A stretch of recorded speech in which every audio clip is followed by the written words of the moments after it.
Welcome to VC's Off the Record. This is Real Talk with Real Investors. Your host, Gayle Jennings-O'Byrne, CEO of Wocstar Capital and co-founder of the Wocstar Fund, has spent 30 years in finance. And I'm here too. I'm Victoria Bert. I'm the Chief Content Officer and Creative Director of Wocstar Media. And I've spent 30 years in media. We champion female entrepreneurs. We champion diverse teams, and we're both passionate about stories that change old narratives. We're looking to inform you, inspire you, and help you get your bag and your dreams.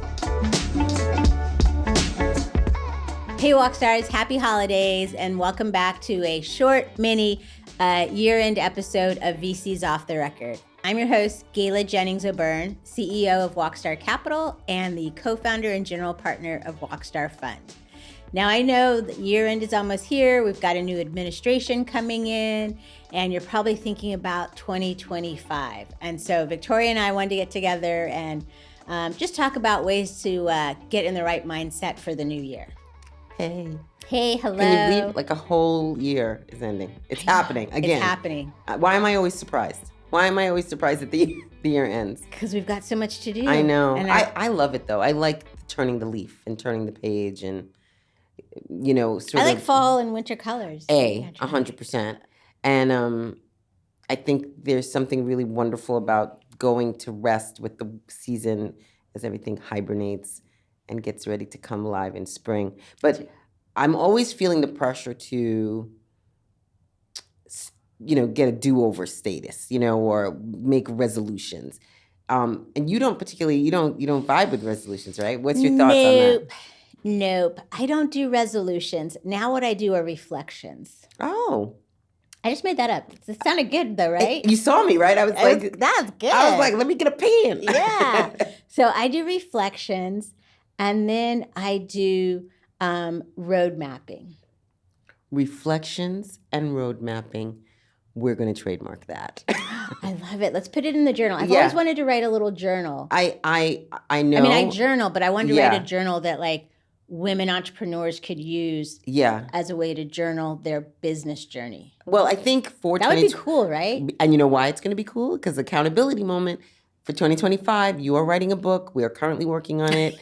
And one of the parts of it has some spacing for journaling. Maybe we'll break that out and include it, right? And maybe it's roadmaps and reflections. Maybe that's the journal. There you go. I love how you keep dropping this book. Like you are literally guilting me to write this book. I've got an appointment with you every Monday. I will. Like, where are we? I have a lot to say, and I want to get it out. Like, right.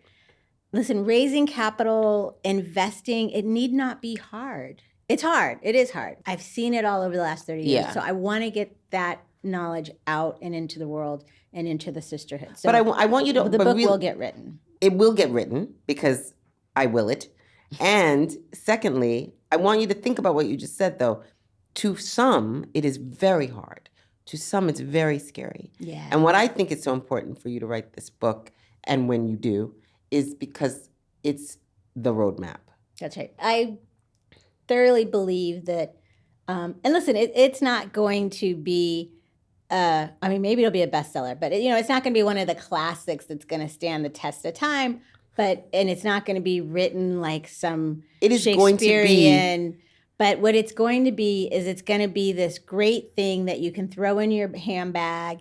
It's going to get tattered. It's going to get dirty. You're going to spill coffee on it. You're going to use different colored pens to write in it. You're going to circle some stuff. You're going to highlight some stuff. And it's just going to be this ratty little book that you keep near you and you just pick up when you need it. Because, again, it's a journey and there's going to be shitty days and good days. And there'll be some lessons that you want to go back to. I'm not going to minimize it. It's going to be that. I'm going to say it's going to be the right size to get the job done.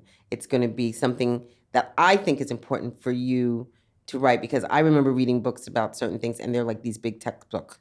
You know, they're big and cumbersome and confusing, but you're writing in such a simple, clear way that someone can say, hey, it's time now to map out how I raise capital. That's book 2, right? In this series. So, you know, they can just grab that little book. They don't have to take the other 4 parts, which are just as important.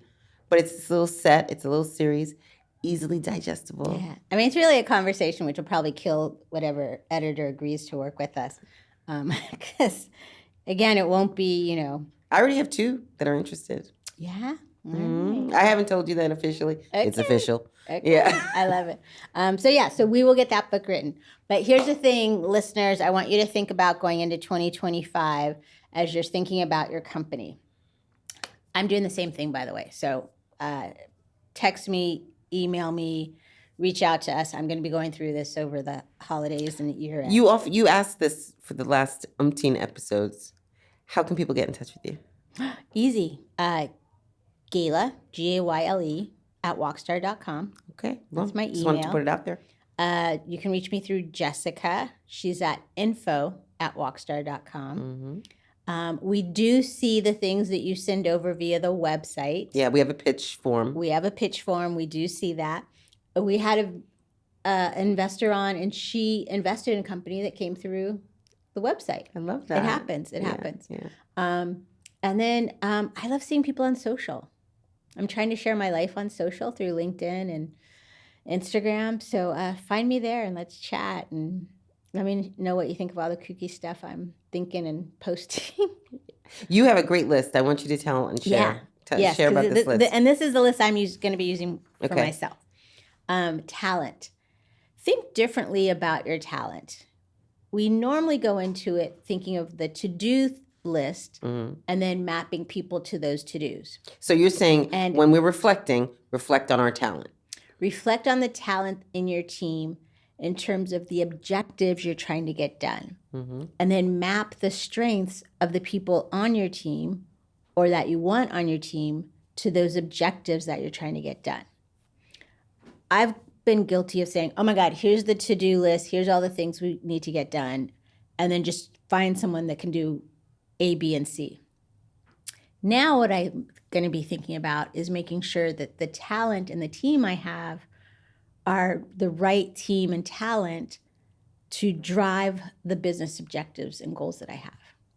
And that may mean that some people will get put on other projects. Right. And may have different roles and responsibilities. And it's not simply just, this is your title and that's all I do because my title is this and the to-dos are that.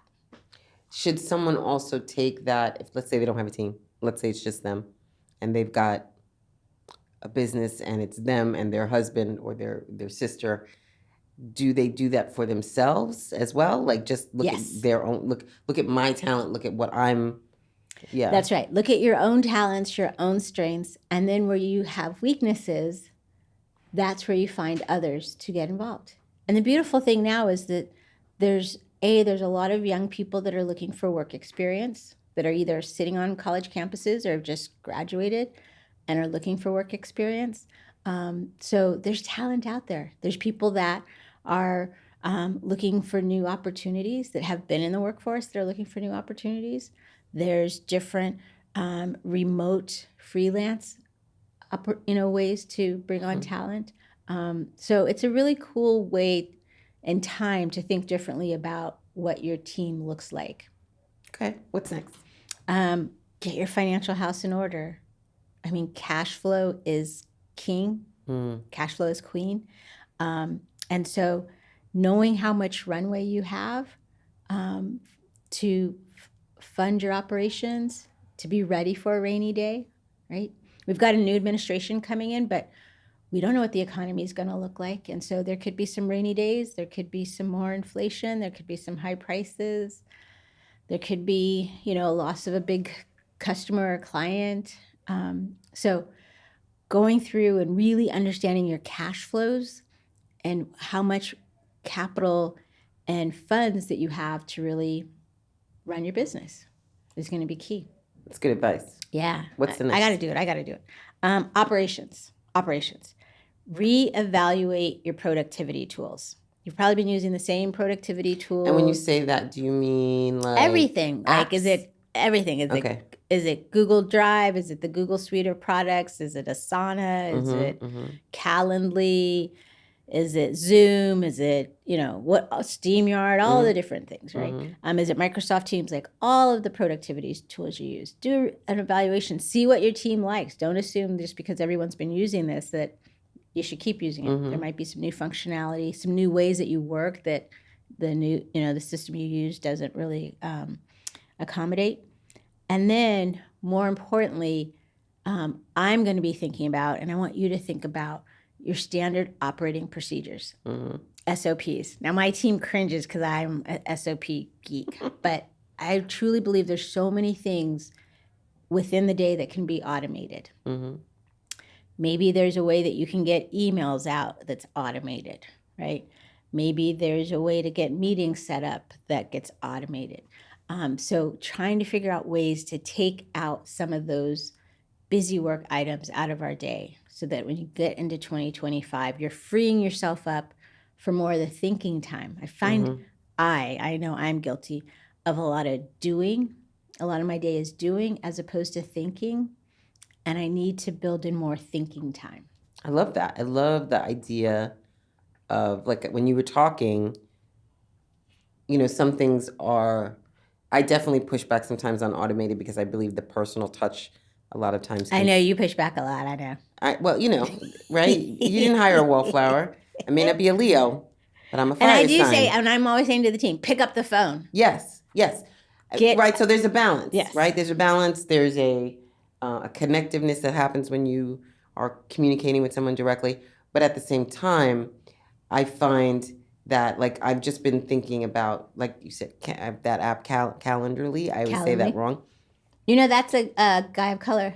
Love it. CEO, founder's a black guy. Love it. Just saying. Flowers. Just like when someone goes to me, hey, I can meet Monday, and then I have to go and look, that would be such a great place to just, like, here, go on my calendar. People do it to me all the time, and I love it. So, and there's ways, I mean, the human connection can still happen before you send the link, right? So definitely. Yeah. I'm going to be thinking about our communications and our brand. We've been talking a lot about storytelling, and so I'm going to think about, like, what story am I telling? And am I truly a content expert in areas? And am I using my voice and my platform to amplify my content expertise? Yeah. Maybe the book is one. Right? Yeah. That's an example of it. Yeah. And when you're a thought leader, what is the thought? And how is it leading the way? I don't know. I just made that up. You're good. No, I just made that up too. I love it. No, it's good. It's good. I love it. Listeners, entrepreneurs, founders, business owners, I want you to think about how you defend market share. You guys are building great companies. You've got great products, technology. But in all things business, you have competition and you have other means of solving the problem that may be the next big thing. And so you've really got to think about how you defend market share. And so between now and the new year, please, please, please give that some thought. And in there, think about the competitive landscape. Like, we get so busy in the work that we're doing and in our own product and, and trying to secure customers and clients. But raise your head and just see what's going on. Like, what are the trends? What's the new? The problem that you're solving. How are people solving it now, right? You may have a beta product out, not the full product. So people may be solving the problem in another way right now. Raise your head, see what's going on. Stay inquisitive, I guess, is really what it's about. And then last thing, and I promise I'm going to do this because I didn't do this when we had the summer office closure, but I'm going to build in some rest and grace. Yeah. Rest and grace. Just felt good even saying that. Yeah. But I'm going to build in some. Before you rest in peace. Ho, ho, ho. Ho, ho, ho. Yeah. Rest in grace. Wow. All right, rock stars. Go have a fabulous end of year, and we'll see you in 2025. Bye, everyone.